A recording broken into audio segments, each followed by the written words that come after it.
जय जगन्नाथ दर्शक बंधु आमर यूट्यूब चैनल ओडिया ज्ञान सागर रे आपण मानंकु स्वागत।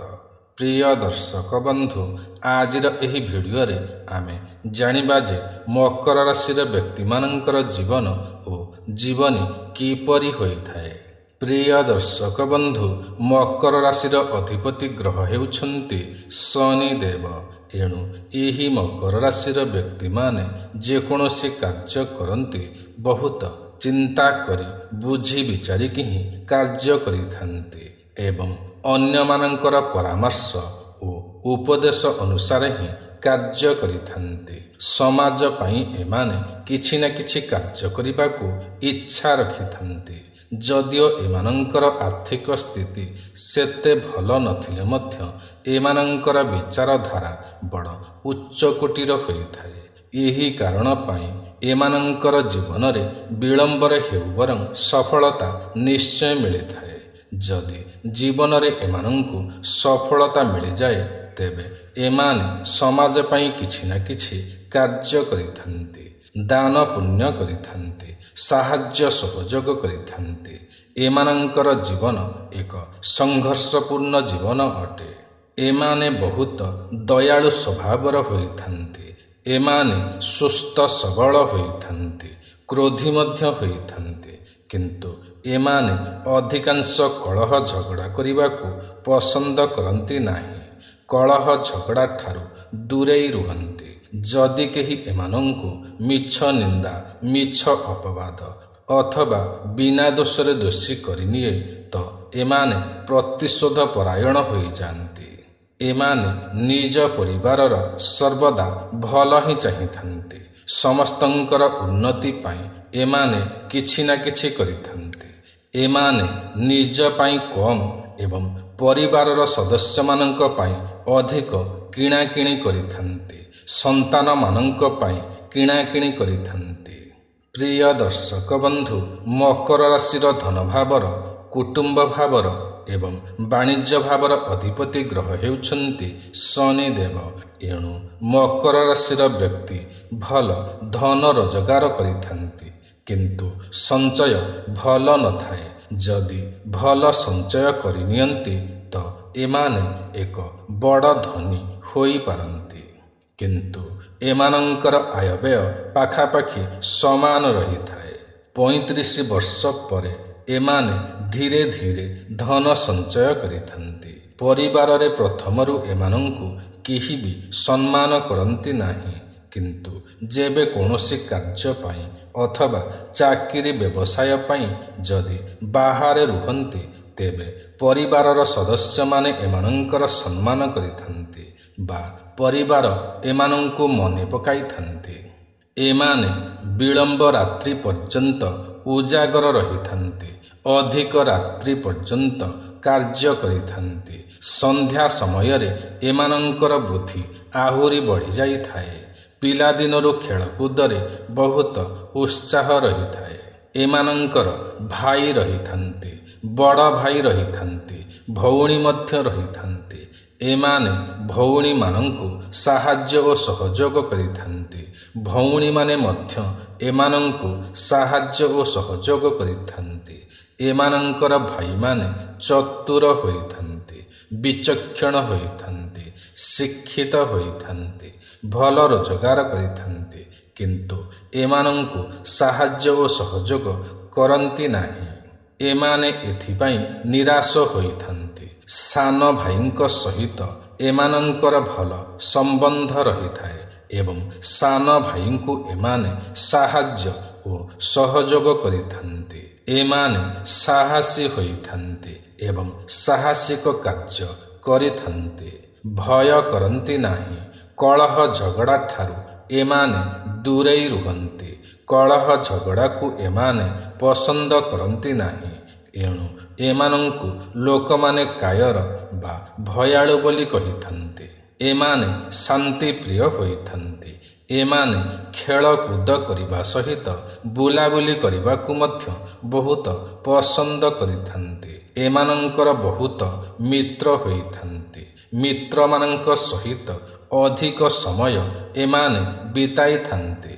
ଏମାନେ ନିଜ ମାତାଙ୍କୁ ଯେତିକି ଭୟ କରିଥାନ୍ତି ସେତିକି ମଧ୍ୟ ସମ୍ମାନ କରିଥାନ୍ତି। ଏମାନଙ୍କର ମାତା ମଧ୍ୟ ଏମାନଙ୍କର ବହୁତ ଧ୍ୟାନ ରଖିଥାନ୍ତି। ଅନ୍ୟ ସନ୍ତାନମାନଙ୍କ ଅପେକ୍ଷା ଏମାନଙ୍କୁ ଅଧିକ ସ୍ନେହ ମଧ୍ୟ କରିଥାନ୍ତି। ଏମାନେ ମାତାଙ୍କର ଆଜ୍ଞାକାରୀ ହୋଇଥାନ୍ତି। ଦୂରରେ ଥିଲେ ମଧ୍ୟ ଏମାନେ ମାତାଙ୍କର ଧ୍ୟାନ ରଖିଥାନ୍ତି। ଏମାନେ କାହାରିଠାରୁ ଆର୍ଥିକ ସାହାଯ୍ୟ ଲୋଡ଼ନ୍ତି ନାହିଁ ଏବଂ ଏମାନେ ସ୍ୱଳ୍ପ ଧନରେ ସନ୍ତୁଷ୍ଟ ହୋଇଥାନ୍ତି। ଏମାନେ ମିଷ୍ଟହାସୀ ହୋଇଥାନ୍ତି ବା ସର୍ବଦା ହସି ହସିକି ହିଁ କଥା କହିଥାନ୍ତି। ଏମାନେ ଖୁବ୍ ଶୀଘ୍ର ଯାନବାହନ ବା ଗାଡ଼ି ଶିଖି ଯାଇଥାନ୍ତି, କିନ୍ତୁ ଧୀରେ ଧୀରେ ଗାଡ଼ି ଚଳାଇଥାନ୍ତି ବା ସାବଧାନରେ ଗାଡ଼ି ଚଳାଇଥାନ୍ତି। ଏମାନଙ୍କର ଭାଗ୍ୟ ଧୀରେ ଧୀରେ ଖୋଲିଥାଏ। ଏମାନେ ଭଲ ଘର ଓ ବଡ଼ ଘର କରିପାରନ୍ତି। ଶିକ୍ଷା, ଦୀକ୍ଷା ଓ ସନ୍ତାନ ଭାବର ଅଧିପତି ଗ୍ରହ ହେଉଛନ୍ତି ଶୁକ୍ର ଗ୍ରହ। ଏଣୁ ଏମାନଙ୍କର ସନ୍ତାନମାନେ ବହୁତ ସୁନ୍ଦର ହୋଇଥାନ୍ତି। 2ରୁ 3ଟି ସନ୍ତାନ ମଧ୍ୟ ହୋଇଥାନ୍ତି। ପୁଅ ଝିଅ ହୋଇଥାନ୍ତି। ମକର ରାଶିର ବ୍ୟକ୍ତିମାନେ ଉଚ୍ଚ ଶିକ୍ଷା ଲାଭ କରିଥାନ୍ତି। କୌଣସି ବି ପ୍ରକାରରେ କୌଣସି ବି ସମୟରେ ଧୀରେ ଧୀରେ ଏମାନେ ନିଜ ଶିକ୍ଷା ପୂରଣ କରିଥାନ୍ତି। ଶିକ୍ଷା କ୍ଷେତ୍ରରେ ଯେତେ ବି ବାଧାବିଘ୍ନ ଆସିଲେ ମଧ୍ୟ ଏମାନେ କେବେ ବି ସାହସ ହରାନ୍ତି ନାହିଁ। ନିଜର ଲକ୍ଷ୍ୟ ପୂରଣ କରିଥାନ୍ତି। ରୋଗ, ଋଣ ଓ ଶତ୍ରୁଭାବର ଅଧିପତି ଗ୍ରହ ହେଉଛନ୍ତି ବୁଧ ଗ୍ରହ। ଏଣୁ ଏମାନଙ୍କୁ ଅଧିକାଂଶ ଥଣ୍ଡା, କାଶ, ଜ୍ୱର ଆଦି ରୋଗ ଦେଖା ଦେଇଥାଏ। କଫ, ଶ୍ୱାସ ରୋଗ ଆଦି ଦେଖା ଦେଇଥାଏ। କିନ୍ତୁ ଏମାନେ ଗାଧୋଇବା, ପହଁରିବା, ବୁଡ଼ିବା, ବର୍ଷା ଜଳରେ ଭିଜିବାକୁ ବହୁତ ପସନ୍ଦ କରିଥାନ୍ତି ଏବଂ ଏଥିରେ ବଡ଼ ଆନନ୍ଦ ମଧ୍ୟ ପାଇଥାନ୍ତି। ଏମାନେ ଯାହାକୁ ଧାର କରଜ ଦେଇଥାନ୍ତି ତାହା ଧୀରେ ଧୀରେ ମିଳିଥାଏ ଅଥବା କିଛି ମିଳି ବି ନଥାଏ। ଧାର କରଜ ଦେଇ ମାଗିବା ଦ୍ୱାରା ଏମାନଙ୍କର ନିନ୍ଦା, ଅପବାଦ ହୋଇଥାଏ। ମକର ରାଶିର ବ୍ୟକ୍ତିମାନଙ୍କର ବିବାହ ଅତି ଶୀଘ୍ର ହୋଇଯାଇଥାଏ। 22ରୁ 24 ବର୍ଷ ମଧ୍ୟରେ ଅନେକଙ୍କର ବିବାହ ହୋଇଯାଇଥାଏ। ଅଧିକରୁ ଅଧିକ 26 ବର୍ଷ ଭିତରେ ବିବାହ ହୋଇଯାଇଥାଏ। କାହିଁକି ନା ଏମାନେ ଦେଖିବାକୁ ଅଧିକ ସୁନ୍ଦର ହୋଇଥାନ୍ତି, ମଧ୍ୟମ ଉଚ୍ଚତା ବିଶିଷ୍ଟ ହୋଇଥାନ୍ତି। ହୃଷ୍ଟପୃଷ୍ଟ ଶରୀର ଏମାନଙ୍କର ହୋଇଥାଏ। ଦେଖିବାକୁ ଆକର୍ଷକ ହୋଇଥାନ୍ତି। କୌଣସି ବି କନ୍ୟା ପକ୍ଷ ଅତି ସହଜରେ ମାନି ଯାଇଥାନ୍ତି। ଏମାନେ ଭଲରେ ବିବାହ କରିଥାନ୍ତି। ବଡ଼ ଧୁମଧାମରେ ମଧ୍ୟ ବିବାହ କରିଥାନ୍ତି। ଏମାନଙ୍କର ଧର୍ମପତ୍ନୀ ମଧ୍ୟମ ଉଚ୍ଚତା ବିଶିଷ୍ଟ ହୋଇଥାନ୍ତି। ଗୋଲ ମୁହଁ ହୋଇଥାଏ। ଛୋଟ ଓ ଅଳ୍ପ କେଶ ହୋଇଥାଏ। କିନ୍ତୁ ସେମାନେ ଲଜ୍ଜାବତୀ ହୋଇଥାନ୍ତି ଏବଂ ଥଟ୍ଟା ପରିହାସକୁ ସେମାନେ ପସନ୍ଦ କରନ୍ତି ନାହିଁ। ମକର ରାଶିର ବ୍ୟକ୍ତିମାନଙ୍କର ଉପରେ ଭଗବାନଙ୍କର ବିଶେଷ କୃପା ସର୍ବଦା ରହିଥାଏ, ଯାହାଦ୍ୱାରା କି ଏମାନେ ଦୁର୍ଘଟଣାରୁ ମୁକ୍ତି ପାଇଥାନ୍ତି। କୌଣସି କ୍ଷତ ବା ଆଘାତ ପାଇନଥାନ୍ତି। ଯାହା ବି କ୍ଷତ ଆଘାତ ପାଇଥାନ୍ତି ପିଲାଦିନରେ ହିଁ ପାଇଥାନ୍ତି। ମକର ରାଶିର ବ୍ୟକ୍ତି ଯଦି ନିଶା ସେବନ କରନ୍ତି ତ ଏମାନଙ୍କର ବହୁତ ବଡ଼ ଦୁର୍ଘଟଣା ଘଟିଥାଏ। ନିଶା ପାନ କରି ଯଦି ଗାଡ଼ି ଚଳାଇଥାନ୍ତି ତ ଏମାନଙ୍କର ଦୁର୍ଘଟଣା ଘଟିଥାଏ। ଏଣୁ ମକର ରାଶିର ବ୍ୟକ୍ତିମାନେ ନିଶା ସେବନ କରି ଗାଡ଼ିକୁ ଛୁଇଁବା ଉଚିତ ନୁହେଁ। ଧର୍ମ ଓ ଭାଗ୍ୟସ୍ଥାନର ଅଧିପତି ଗ୍ରହ ହେଉଛନ୍ତି ବୁଧ ଗ୍ରହ। ବୁଧ ସର୍ବଦା ଧନ, ବିଦ୍ୟା, ବୁଦ୍ଧି ଦେଇଥାନ୍ତି। ଏଣୁ ଏମାନଙ୍କର ବୁଦ୍ଧି ବହୁତ ପ୍ରଚୁର ହୋଇଥାଏ। ଏମାନଙ୍କର କଥା ବହୁତ ଭଲ ହୋଇଥାଏ। ଏଣୁ ଧନ ରୋଜଗାର ମଧ୍ୟ ବହୁତ ଭଲ ହୋଇଥାଏ। ଏମାନଙ୍କର ଭାଗ୍ୟ ବହୁତ ସାଥ ଦେଇଥାଏ। ଏଣୁ ଏମାନଙ୍କର ଧନ ପାଇଁ କୌଣସି ବି କାର୍ଯ୍ୟ ଅଟକି ରହିନଥାଏ। କୌଣସି ନା କୌଣସି ପ୍ରକାରରେ ଧନ ଯୋଗାଡ଼ ହୋଇଯାଇଥାଏ ଓ ଏମାନଙ୍କର କାର୍ଯ୍ୟ ପୂରଣ ହୋଇଯାଏ। ମକର ରାଶିର ବ୍ୟକ୍ତିମାନେ ବଡ଼ ଧାର୍ମିକ ହୋଇଥାନ୍ତି।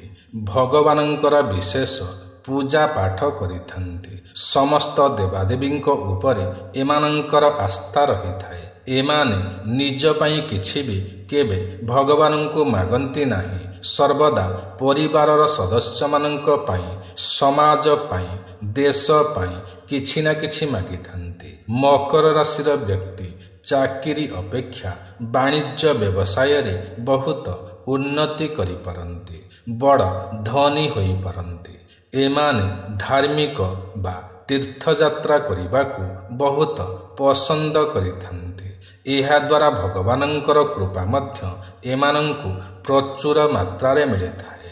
ତେବେ ପ୍ରିୟ ଦର୍ଶକ ବନ୍ଧୁ, ଆଜିର ଏହି ଭିଡ଼ିଓଟି ଆପଣଙ୍କୁ କିପରି ଲାଗିଲା ନିଶ୍ଚୟ କମେଣ୍ଟ କରି ଜଣାଇବେ। ଯଦି ଆଜିର ଏହି ଭିଡ଼ିଓଟି ଆପଣଙ୍କୁ ପସନ୍ଦ ଆସିଥାଏ ତ ଗୋଟିଏ ଲାଇକ୍ ନିଶ୍ଚୟ କରିବେ।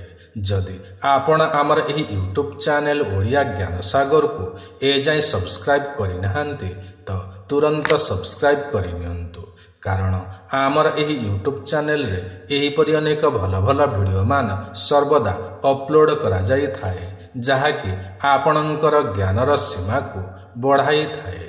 ତେବେ ଆଜି ପାଇଁ ଏତିକି। ପୁଣି ଦେଖା ହେବ ଆସନ୍ତା ନୂଆ ଏକ ଭିଡ଼ିଓରେ। ସେ ପର୍ଯ୍ୟନ୍ତ ଆମକୁ ବିଦାୟ ଦିଅନ୍ତୁ। ଜୟ ଜଗନ୍ନାଥ ଦର୍ଶକ ବନ୍ଧୁ।